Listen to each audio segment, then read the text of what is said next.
How the hell are we feeling here on this Tuesday morning? Pretty good. It's great to be a Florida Gator. Oh, it's yeah. great to be a Florida Gator. It's true. It's great to be. Yeah, that is true. They earned it, man. Chomp, they chomp, earned it. chomp. What Chomp, was chomp, it Houston came back. doing? Come on, Houston. Yeah. Well, the final possession left a lot to be desired there. Yeah. Gag Out City. like that. Jeez. Gag City. Was that worse than the timeout by Chris Webber? I mean, just shoot it, right? Or pass it. Or something. Do something other than what he did. Yeah.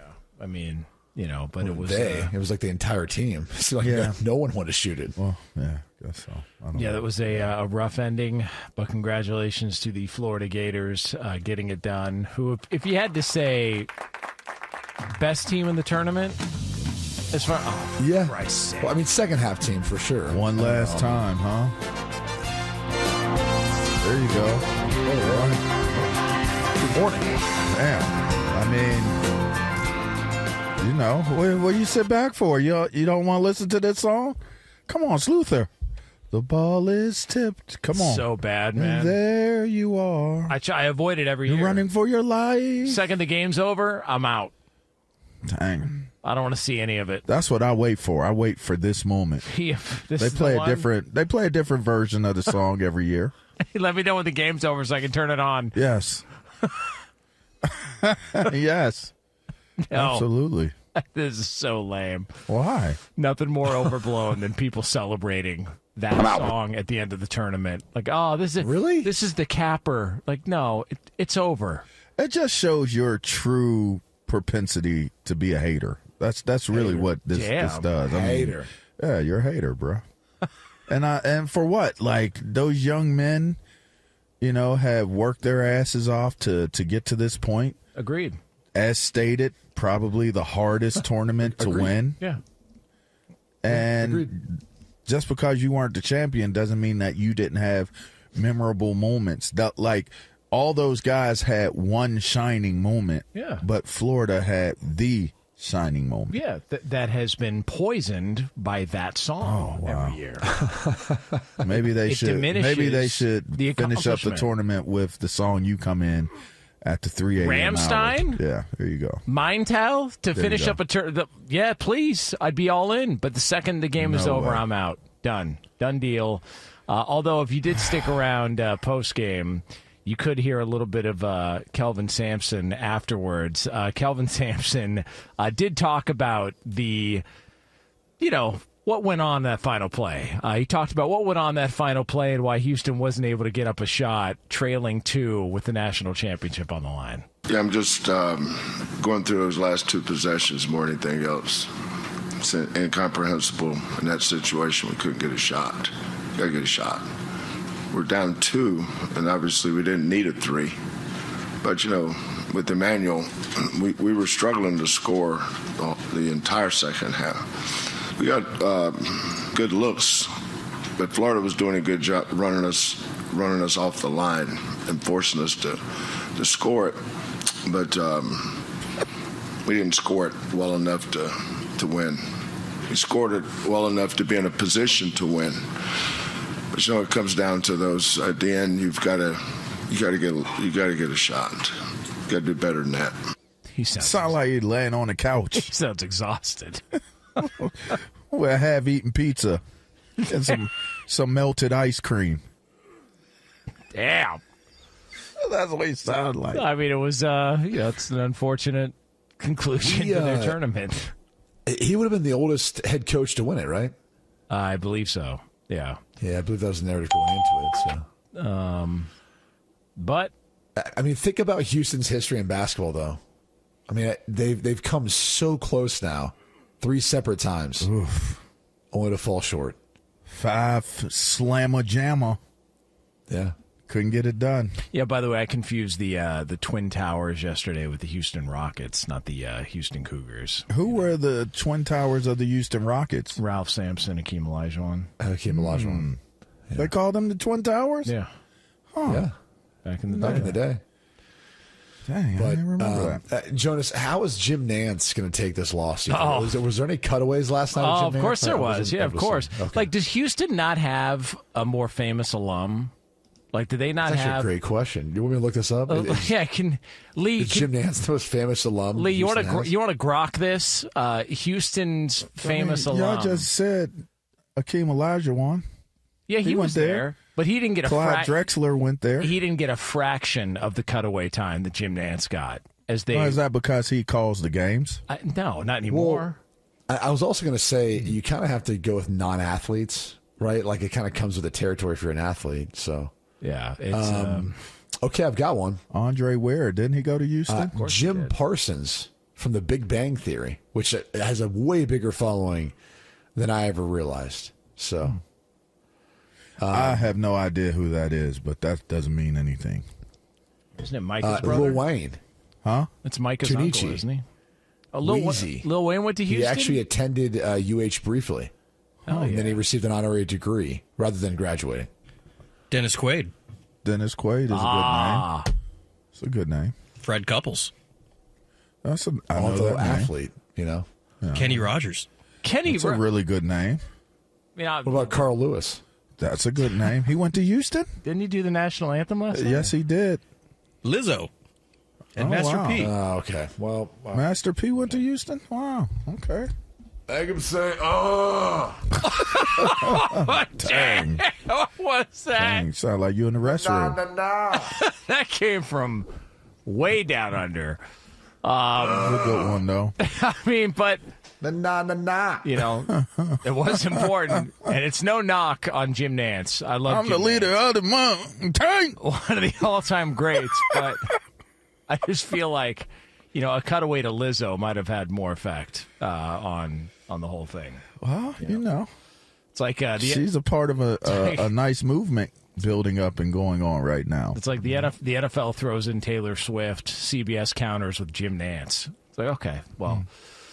Let's keep growing this thing. I don't know why you're so against them showing him. I just didn't understand. The cutaway to Nance bothers you so much. He's a part of their network. Okay, I don't get it. There's a lot of people a part of their network. Pete Prisco does stuff on CBSSports.com. He could give two rips about Houston and Florida playing basketball. All right, like he barely cares about Arizona State until they're relevant. All right, what I'm saying is he is a prominent figure who had called these games forever. And went to Houston. I don't understand why you get so mad about the cutaway to Jim Nance. It just felt like it was a bit much, and it was forced. It's Masters Week coming up. He's going to be a part of that. He's already said he's going to retire in 11 years. That's what's wrong with that? You know, like let everybody know 11 years in advance when you're walking away. I mean, what? Why did he even say that? Is that because he's worried about foul play? Like somebody's gonna kill him between now and then? I don't know. It's like when these people are whistleblowers and they go, "I'm not suicidal. I'm not." Like they have to state that just in case they get whacked, so they know it's not actually like them doing it. How about that's like when you don't, or you do say you like black people. You know, you're like, oh, I got that one friend.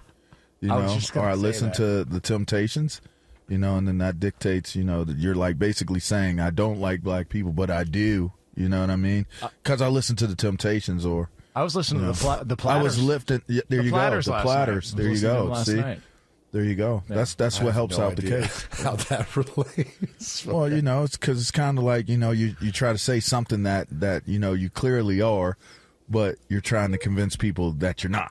Yeah. You know, what does that have to do with Jim Nance announcing his retirement 10 years before it takes place? I don't know. I just thought I'd throw it out there. What's your problem, Brady? You don't think Jim Nance listens to the Platters? I'm just saying, have you ever heard of or has a black friend being like, damn, guys, I'm going to retire, but it's going to be in 10 years.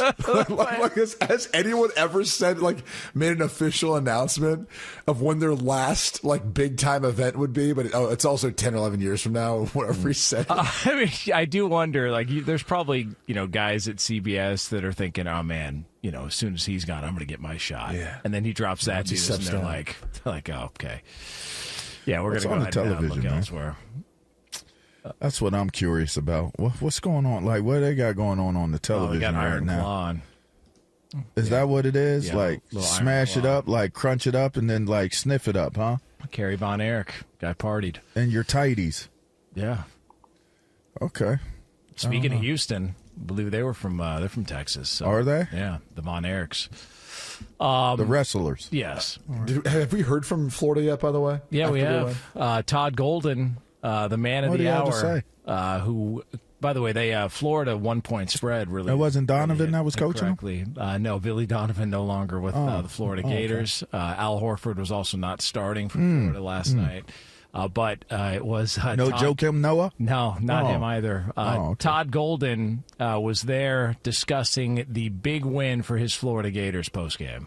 We've gotten a lot of credit for our offense because we've been so explosive all year and been one of, if not the top 2 offenses in America all year. But we've been a top 10 defense all year also. And we've been able to stand up against really good offensive teams and find a way to get stops. I thought Houston got the better of us in the first half, but it was really just a disparity in the turnover count. You know, we had 9. I think they had 2 in the first half. And as I look here, we had 4 in the second and they had 7. And our defense won us the game tonight. We got 9 straight stops at one point in the middle of the second half. To your point, we held them scoreless the last 2:20, and Walter, great closeout, and Kondo, great hustle play to win the game. And that's what made this team special all year, is that we could win different ways, and we showed that again tonight. So there was, by the way, talk about a roller coaster of a year for Todd Golden. Like, started off. I was just going to say, I mean, there was some. He got off to an interesting start in September, and then, boy, I mean, the university stood by him. They found that there was no evidence that Golden violated any Title IX within the university and program. Although I believe one attorney for the accuser had said like there was questionable activity that was outside of Title IX scope, which is how they kind of made the case, but.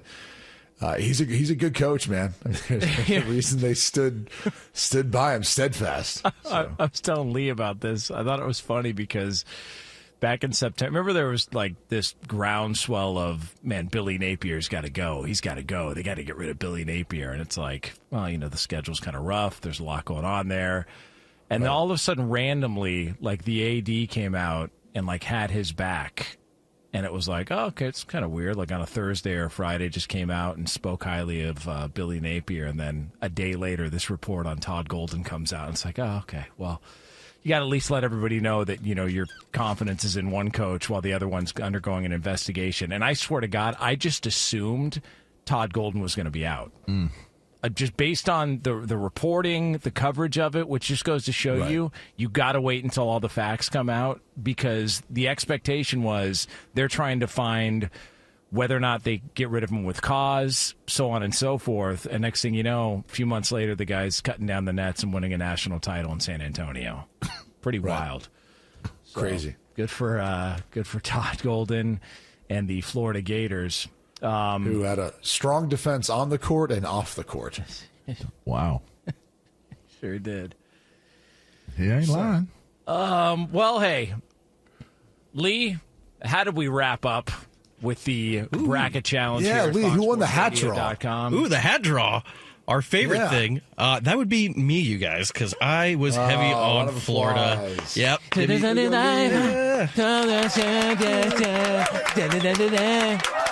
I had Florida over Brady's Houston, and on top of that, I actually came pretty good on my bracket, 140 on my points there. No one cares. Oh, come on, man. Hold on now. You what? Pretty good? No one cares, Lee. Nobody cares. That's all we're going for. Lee. No one cares. Her name ain't bracket. Brady's 118 points, doesn't care about my 140. Okay, I get it. Well, Brady, you did do pretty well yourself. You finished 8th right there with Steve DeSager in the VIPs. Of course, we got to give it up to Chris Plank with the win. Is that back-to-back years for Plank? Yeah, back-to-back. Yeah. Really? Plank went back-to-back. Good for him. Yeah. He shared it last year, but he won it outright this year. So. Plax came in second. Plaxico Burris came in second, 148. Good job, Plax. But, good job, Brady. Brady with the Duke really screwed me. Let's be real. Duke screwed me. Yeah. All right. That screwed me down the stretch there. So, and also there was footage. I'm not sure if you guys saw this of Cooper Flagg like days later out of the driving range, getting his golf swing on. He's already. Someone showed him like sulk in it. He's like, I'm moving on. Yeah, I'm going to be a top lottery pick. Oh, he's already swinging the clubs? Someone did make the case how in today's age of NIL, it's so different in basketball for this reason. everyone's like, "Oh, they could run it back. They could pay all these guys. They're Duke to come back."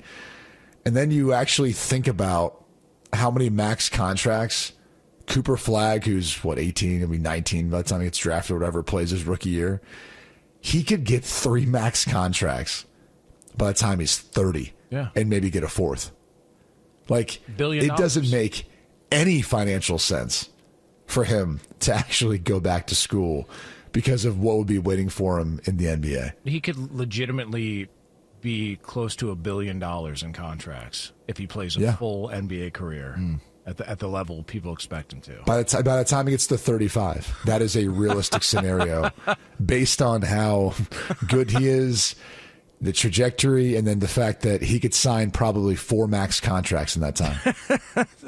See, nowadays, if you want to earn that type of money, you got to open up your own bad tequila and then start slinging that if you're a celebrity or an athlete. Oh, who are you taking shots at? Just everybody. Who are you speaking of? No, name them. Everybody's Don't got a say tequila unless you, now. Everyone's got a whiskey too. Tequila. It's like everyone wants to do the George. Call Clooney someone out, Jonas. George Clooney is winning, though. I've heard the Rock's tequila is good. I thought we tasted it before. Didn't we do that at the Super Bowl or something? Did we? I feel like maybe Arizona. Did I don't know. One of those. One of those places. Yeah. Not sure, but yeah. Congrats, Chris Plank, Todd Golden in Florida. Yeah, congratulations, guys. And that'll wrap up college basketball until everybody pretends to all of a sudden know what they're talking about next year.